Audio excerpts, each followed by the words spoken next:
तो दोस्तों, तो आज की इस वीडियो में मैं सोल लैंड 2 की आगे की नॉवल को कंटिन्यू करने वाली हूँ। और अगर आपने अभी तक इसके पिछले पार्ट को नहीं देखा है, तो अगर आप लोगों ने मिस किया है तो एक बार देख लेना, वह सब चैनल पर अवेलेबल है, तो आप लोग वहां जाकर चेक करके देख लेना। तो इस एपिसोड की शुरुआत भी बिल्कुल वही से होता है, यह कहने के साथ ही युहाओ दाई लोली की सोल्जर को पकड़ता है और युहाओ के ऐसा करने के साथ ही दाई लोली को ऐसा फील होता है उसकी आसपास की सराउंडिंग सडन चेंज हो गए हैं और original bright sky sudden dark colour में चेंज हो गई है, जिसे देखकर दाई लोली हैरानी से चिल्लाने ही वाला था। तभी युहाओ कहता है, तुम हैरान मत हो, तुम सिर्फ ध्यान से देखना। क्या तुम यह देखना नहीं चाहते हो कि आखिरकार कल क्या हुआ था? युहाओ यह कहने के साथ ही वो कुछ करता है और इसी के साथ दाई लोली साफ साफ देख पाता है कि वो युहाओ की तरफ कैसे पागलों की तरह अटैक कर रहा था और वो कैसे बार बार नाकाम होकर जमीन में गिरते ही जा रहा था। और उस चीज को देखकर दाई लोली अपने मन में काफी हैरानी से सोचता है, वह कोई भी इल्यूजन नहीं था, कल जो भी कुछ हुआ था वह सब कुछ सच था। फिर जब वह देखता है कि जय मुंह भी कर नहीं पा रही थी और उस टाइम में जयन की एक्सप्रेशन भी काफी ज्यादा ही बुरी थी, तो दाई लोली की एक्सप्रेशन भी सडन काफी खतरनाक तरीके से चेंज होता है। जबकि यहाँ वो उसे कहता है, तुम अपने आप को ध्यान से देखो, जिसे सुनकर दाई लोली शांत होकर दोबारा से अपने आप को देखता है तो वह काफी ज्यादा ही शॉक्ड होकर कहता है, क्या वह सच में मैं ही हूँ? लेकिन मैं उस टाइम में इतना ज्यादा फर्क क्यों दिखाई दे रहा था? कब से मेरी स्पिरिचुअल पावर इतना ज्यादा बढ़ गया है? वो तो ऐसे ही काफी ज्यादा हैरान था। और जब वो देखता है यन ने उसे रोते हुए कैसे टाइटली हक करी थी, तो वह और भी ज्यादा ही शॉक्ड होता है। फिर हमें कुछ टाइम के बाद का सीन दिखाया जाता है जहाँ पर सभी कुछ नॉर्मल हो गया था। युहाओ ने अपनी एबिलिटीज को यूज करना बंद कर दिया था। फिर यहाँ दाई लोली से पूछता है, तुम्हें अब कैसा फील हो रहा है? मैं तुम्हें ये पूछ रहा हूँ कि तुम इन सारी चीजों को देखकर तुम्हें कैसा फील हो रहा है? तो दाई लोली भी सबकॉन्शियसली जवाब देते हुए कहता है, ये कितना अच्छा होता अगर मैं उस वक्त में जाग रहा होता जब यूनर ने मुझे हक करा था। और हम युहाओ को देखते हैं जो दाई लोली को पूछता है, अब तुम्हें कैसा फील हो रहा है? तो दाई लोली भी जवाब देते हुए कहता है, अगर उस वक्त में मैं जागा होता तो कितना अच्छा होता। जब यूनर ने मुझे हक करा था। लल्ली की इस बात को सुनकर युहाओ स्पीचलेस हो गया था। फिर कुछ सेकंड के बाद यहाँ जवाब देते हुए कहता है, मुझे पता था तुम इमोशन होकर इसी बारे में बात करोगे। तुम्हारी बॉडी के अंदर कैसा फील हुआ ये पूछा था ना कि मैंने तुम्हारी फीलिंग लेस पूछा है, और मैं तुमसे ये पूछ रहा हूँ कि तुम्हारी सोल इवॉल्व हो गया है या नहीं। जिस पर दाई लोली युहाओ को देखते हुए कहता है, तुम मुझे सच बताओ कि तुम आखिर कौन हो और अभी अभी की इल्यूजन क्या थी, और आखिर तुम्हें यह कैसे पता है कि यूनर एक प्रिंसेस है? तो युहाओ भी हंसते हुए जवाब देता है, देखकर ऐसा लगता है तुम उतना भी बुद्धू नहीं हो जितना तुम देखते हो। मैं तांग डंग हूँ, सिर्फ तांग डंग। अभी के लिए तुम्हें सिर्फ इतना ही जानना है। और तुम्हें भी यह तो लगा ही होगा कि टाइम से तुम्हारा ग्रोथ काफी तेज हो गया है, इसीलिए अब से तुम्हें यूनर के खातिर हार्ड वर्क करना होगा, और अब मैं तुम्हारे लिए सिर्फ इतना ही कर सकता हूँ। यह कहने के साथ ही युहाओ कैंप में चले जाता है, जबकि दाई लोली युहाओ को कैंप में जाते हुए देख रहा था। फिर दाई लोली अपने मन में कहता है, तुम एक एग्जैक्टली कौन हो? तुम ऑर्डिनरी पर्सन तो बिल्कुल भी नहीं हो। मुझे ऐसा लगता है कि तुम भी एक सोल मास्टर हो, लेकिन किस तरीके की सोल मास्टर ये तो मुझे भी नहीं पता।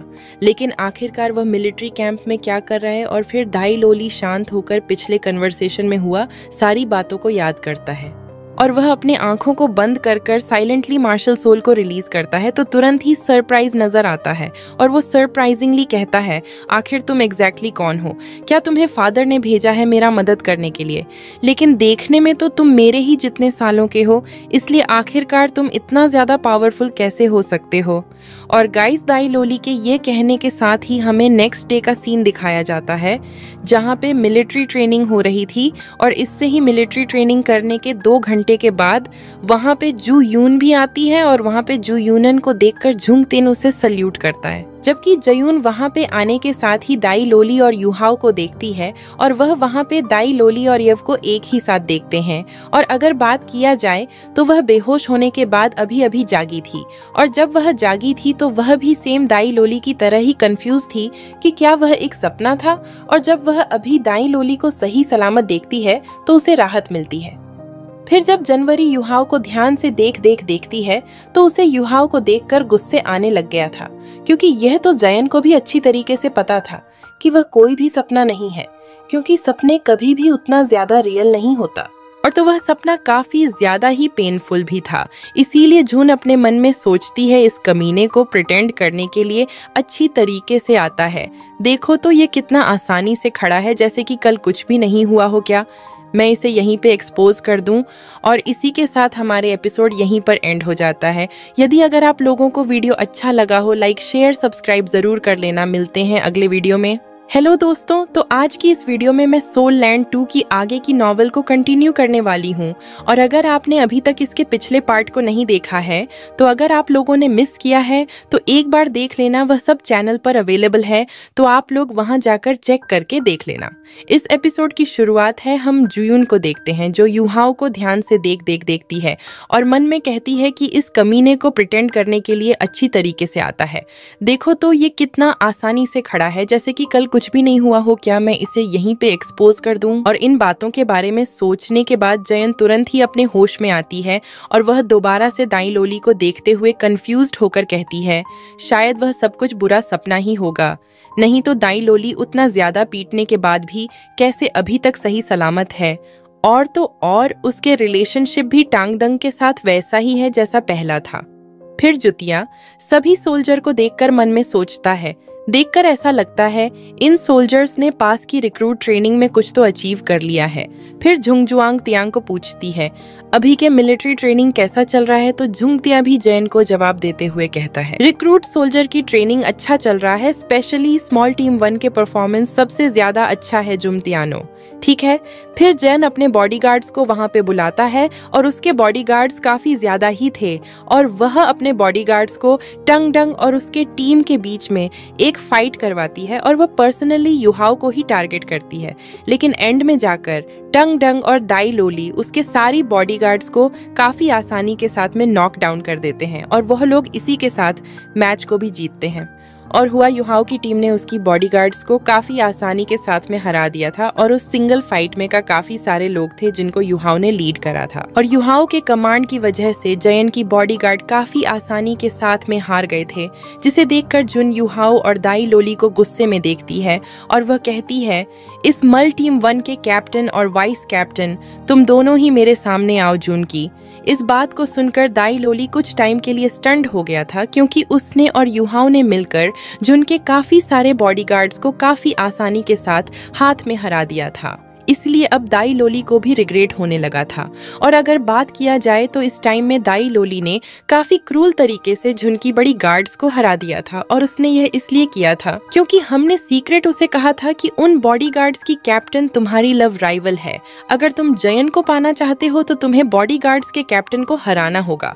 इसीलिए ही दाई लनी ने उन बॉडीगार्ड्स को काफी बुरी तरीके से नॉकडाउन किया था। और इस टाइम में दाई लोली युहाओ के साथ साथ आगे बढ़ रहा था और जब वह दोनों जुन के सामने पहुंचते हैं तो वो दोनों जुन को सल्यूट करते हैं। जबकि इस तरफ जुन गुस्से में कहती है, तुम दोनों मिले हुए हो ना, क्या मैंने अभी जो कहा है ये सच है। तो दाई लोली हैरानी से कहता है, तुम्हारी मतलब क्या है कि हम दोनों मिले हुए हैं। तो धुन भी गुस्से के साथ कहती है, तुम अभी अभी एक्टिंग कर रहे हो ना, मुझे ये बात अच्छी तरीके से पता है कि तुम दोनों क्लियर मिले हुए हो और शायद तुम्हारी फादर ने इसे यहाँ पर तुम्हें प्रोटेक्ट करने के लिए भेजा होगा और तुम दोनों मेरे साथ गेम खेल रहे हो। ये यहाँ पे इसीलिए है ताकि वह तुम्हारी मदद कर सके, ताकि तुम मेरे से सिंपैथी ले सको, है ना। तो दाई लली भी तुरंत ही मना करते हुए कहता है, नहीं, तुम जैसा सोच रही हो वैसा बिल्कुल भी नहीं है, हम दोनों बिल्कुल भी मिले हुए नहीं हैं। जिस पर जुन और भी गुस्सा होकर कहती है, क्या तुम दोनों सच में मिले हुए नहीं हो। अगर तुम दोनों एक दूसरे को पहले से ही नहीं जानते हो तो आखिर तुम दोनों कैसे परफेक्टली एक साथ काम कर सकते हो, जबकि उसने कल तुम्हें काफी पेनफुल तरीके से मारा था। जी, उनकी इस बात को सुनकर दाई लोली कुछ भी जवाब दे नहीं पाता है, जबकि युहाओ कहता है, क्या तुम दोनों को दूसरी जगह नहीं मिला। इस बारे में बात करने के लिए ये मिलिट्री ड्रिल ग्राउंड है। और क्या तुम दोनों अपने रियल आइडेंटिटी को पब्लिक करना चाहते हो। जिस पर जैन कहती है, क्या मैंने अभी जो कहा था ये सच नहीं है। वह लोग तो ऐसे ही वहां पर बात कर रहे थे, जबकि सभी लोग उन्हीं लोगों को देखते ही जा रहे थे, जिसे देखकर झुन उन्हें फॉलो करने के लिए कहती है। फिर हमें दाई लोली को दिखाया जाता है, जो युहाओ को देखते हुए कहता है, तुमने तो सच में मेरे लिए काफी बड़ा परेशानी खड़ा कर दिया है। जिस पर युहाओ इनोसेंट बनते हुए कहता है, अगर तुम्हें ऐसा लगता है तो तुम भी मेरे लिए परेशानी खड़ी कर सकते हो। यह कहने के साथ ही वह दोनों जन को फॉलो करने लगते हैं, जबकि रास्ते में दाई लोली युहाओ को पूछता है, क्या तुम्हें सच में मेरे फादर ने ही भेजा है? तो युहाओ तुरंत ही मना करते हुए कहता है, नहीं, बिल्कुल नहीं, मुझे तुम्हारी फादर ने बिल्कुल भी नहीं भेजा है। नहीं, बिल्कुल नहीं, मुझे तुम्हारी फादर बिल्कुल भी पसंद नहीं है तो भला क्यों? उनके कहने से मैं यहाँ पे आऊंगा, मैं तो उनसे मिलना भी नहीं चाहता हूँ। युहाओ की इस बात को सुनकर दाई लोली कंफ्यूज होकर कहता है, मेरा फादर नेशनल हीरो है, आखिर तुम्हें वह क्यों पसंद नहीं है? हमें दाई लोली को दिखाया जाता है जो कहता है कि चलो छोड़ो भी, इसके बारे में बाद में जवाब देना। पहले मुझे यह युहाओ कि अब क्या करें, यूनर ने मुझे गलत समझ लिया है, अब मैं उसे कैसे समझाऊं कि हम दोनों पहले से ही मिले हुए नहीं थे। दाई लोली की इस बात को सुनकर युहाओ कहता है, क्या तुम वह सब करोगे जो मैं तुम्हें करने को कहूंगा?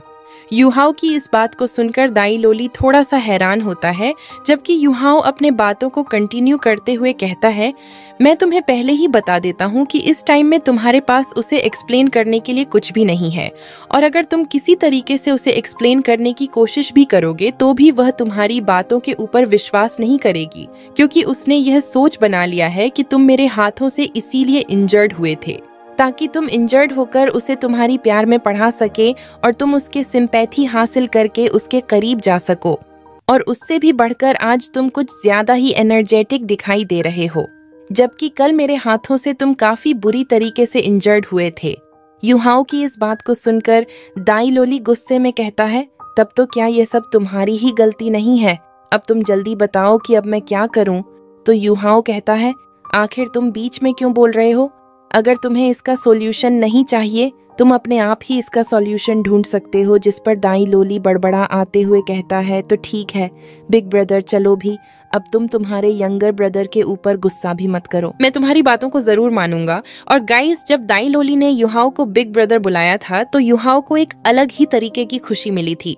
वैसे भी अगर बात किया जाए तो दाई लोली युहाओ का ही बायोलॉजिकल हाफ ब्रदर है, और उससे भी बढ़कर युहाओ को दाई लोली से कुछ भी प्रॉब्लम नहीं था। दाई लोली ने युहाओ के लिए कुछ भी परेशानी खड़ी नहीं करी थी, जैसे दाई योहंग और दाई हुबनेर था। फिर यहाँ सॉफ्ट वॉइस में कहता है, तुम अभी के टाइम में इसीलिए कंफ्यूज्ड हो क्योंकि तुम अभी कुछ ज्यादा ही सोच रहे हो, इसलिए अब तुम्हें ऐसा करना चाहिए। और गाइस, युहाओ ऐसे ही दाई लोली के कानों में कुछ बातें बता देता है, जिसे सुनकर दाई लोली की आंखें और मुंह खुले की खुले रह गया था, और वह काफी ज्यादा ही हैरानी से कहता है, बस, क्या तुम्हें सच में ऐसा लगता है कि यह चीज काम भी करेगा?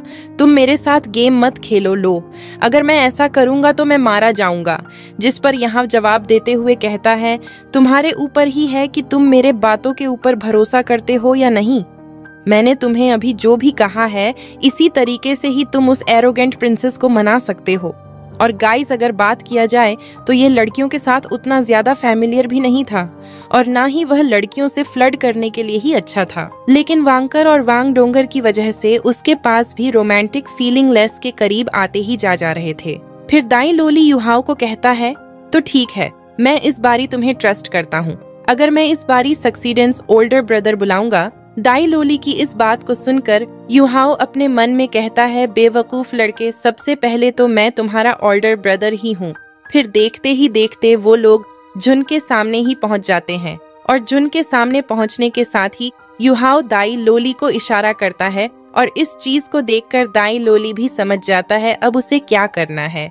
फिर जयन दाई लोली और युहाओ को पूछे, अब तुम दोनों जल्दी से बताओ कि तुम्हारे पास क्या एक्सप्लेनेशन है। जयन की इस बात को सुनकर दाई लोली कुछ भी जवाब नहीं देता, बल्कि वह चुपचाप अपने ऊपर के कपड़ों को उतारने लगता है, जिसे देखकर जुन काफी ज्यादा ही शर्मा जाती है, और वह शर्म के मारे चिल्लाकर हाथों से अपने आंखों को बंद करती है।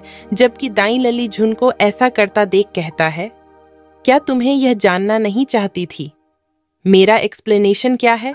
अगर तुम्हें मेरी एक्सप्लेनेशन के बारे में जानना है तो तुम खुद ही देख सकती हो। दाई लल्ली की इस बात को सुनकर जेम शर्माते हुए बीच से छिपकर देखने लगती है और वह दाई लोली के बड़ी को देखकर काफी ज्यादा ही हैरान और गुस्सा दोनों होती है और वह सबकॉन्शियसली हाथों को आंखों से हटाती है, जबकि इस तरफ दाई लोली के बॉडी में काफी सारे इंजरी और चोटों की निशान थी और कुछ इंजरी ने तो काफी गहरे निशान भी छोड़े थे। और अगर ओवरऑल तरीके से कहूँ तो दाई लोली की बड़ी इस टाइम में पूरी तरीके से रावणा दिखाई दे रहा था। फिर दाई लोली झुन को कहता है, अगर तुम्हें ऐसा लगता है मैं सिर्फ तुम्हारी सिंपैथी पाने के लिए और तुम्हारी करीब जाने के लिए अपने आप को इंजर्ड किया है तो चलो जाने भी दो, मैं तुम्हें इस बारे में कुछ भी नहीं कहूंगा।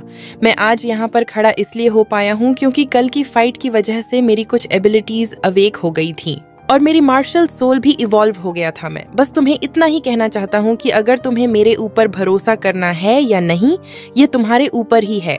यकीनी के साथ ही दाई लोली अपने कपड़े को पहनकर ट्रेनिंग ग्राउंड की तरफ जाने लगता है, जिसे देखकर जुन सबकॉन्शियसली कहती है, दाई लली रुक जाओ, तुम यहाँ से ऐसे ही मत जाओ। जबक उस तरफ दाई लोली को जन की उन सारी बातों से कुछ भी फर्क नहीं पड़ रहा था और दाई लोली को देखकर ऐसा लग रहा था जैसे कि दाई लोली ने जयन की आवाज को ही ना सुनी हो। फिर युहाओ इस तरफ एक लंबे साय के बाद बड़बड़ा हुए कहता है, तुमने उसकी दिल को डोट सच में हर्ट कर दिया है। जिस पर जयन दाई लोली को देखते हुए कहती है, आखिर मैंने उसकी दिल को कैसे हर्ट करा, आखिर मेरा दिल का क्या, मेरी दिल हर्ट नहीं हुआ है। तो युहाओ भी जवाब देते हुए कहता है, सबसे पहले तो तुम अचानक वहां पर आ गई थी, तुम अब शांत होकर दोबारा से सोचो कि क्या मैं स्पाई हूँ या नहीं, और क्या अभी भी दाई लल्ली की उन सारी इंजरी को देखने के बाद तुम्हें ऐसा लगता है मुझे व्हाइट टाइगर ड्यूक ने दाई लोली को प्रोटेक्ट करने के लिए भेजा होगा। शायद अब तुम्हें भी यह पता चल गया होगा कि मैं कोई भी स्पाई नहीं हूँ और ना ही मुझे व्हाइट टाइगर ड्यूक ने ही बजा है। और हाँ, मैं तुम्हें पहले ही बता देता हूँ, व्हाइट टाइगर ड्यूक के साथ मेरा कोई भी रिश्ता नहीं है क्योंकि मैं उसे काफी ज्यादा ही हेट करता हूँ। और बात रही दाई लोली की, तो पहले मुझे ऐसा लगा था कि उसकी मार्शल सोल में काफी ज्यादा ही पोटेंशियल और टैलेंट है, लेकिन फिर भी उसने उस टैलेंट और पोटेंशियल को अभी तक अनलीश कर नहीं पाया है। इसलिए मैंने सिर्फ उसकी असली पोटेंशियल को बाहर निकालने के लिए ही मदद किया था। अगर तुमने मेरी इन बातें को समझ लिया है तो मैं सिर्फ तुमसे यही क्वेश्चन पूछना चाहता हूँ। दाई लली के बॉडी के अंदर एक हिड मार्शल सोल था और वह मार्शल सोल पिछले 20 सालों में अपीयर नहीं हुआ था। और आखिर तुम्हें क्या लगता है कि उसकी हिडन मार्शल सोल को अवेक करना उतना आसान भी था? मैंने पहले ही उसे पूरे महीने से पीटते ही आया हूँ, लेकिन उतने दिनों से पीटने के बाद ही आखिर कल ही क्यों उसकी मार्शल सोल अवेक हुआ? क्या तुमने इस बात के बारे में सोचा है? तो चलो, यह तो तुम बाद में भी सोच लेना, लेकिन मैं तुम्हें यह सलाह देना चाहता हूँ, मेरी रियल आइडेंटिटी रिवील करने की तो कोशिश भी मत करना, नहीं तो मैं इस जगह को छोड़कर चले जाऊंगा। मेरा यहाँ पर रहने का एम सिर्फ अपने एम्पायर को डिफेंड करना ही है। और तुम ये भी कह सकती हो कि मैं एक सोल मास्टर हूँ जो इंडिपेंडेंटली कल्टिवेट करता है। और गाइस, इन बातों को कहने के साथ ही युहाओ जुन को डोलने की मौका दिए बिना वहाँ से चले जाता है। और गाइस, अगर बात किया जाए तो अगर दाई लली फालतू के एक्सप्लेनेशन देता है तो इससे प्रिंसेस और भी गुस्सा हो सकती थी, और तो और वो दाई लोली की कुछ भी बातों के ऊपर ट्रस्ट भी नहीं करती थी। इसीलिए युहाओ ने इसी मेथड का ही यूज करा था ताकि इससे प्रिंसेस की दिल पिघल जाए और इससे प्रिंसेस को दाई लोली के लिए प्यार भी जागे। वैसे भी युहाओ ने जो भी बातें कहा था वो सब सच ही था। दाई लोली ने सच में ही मार्शल सोल को अवेक करा था, क्योंकि उस टाइम में दाई लोली पूरी तरीके से जुन को ही प्रोटेक्ट करना चाहता। संगीत था वह संगीत प्रशंसा।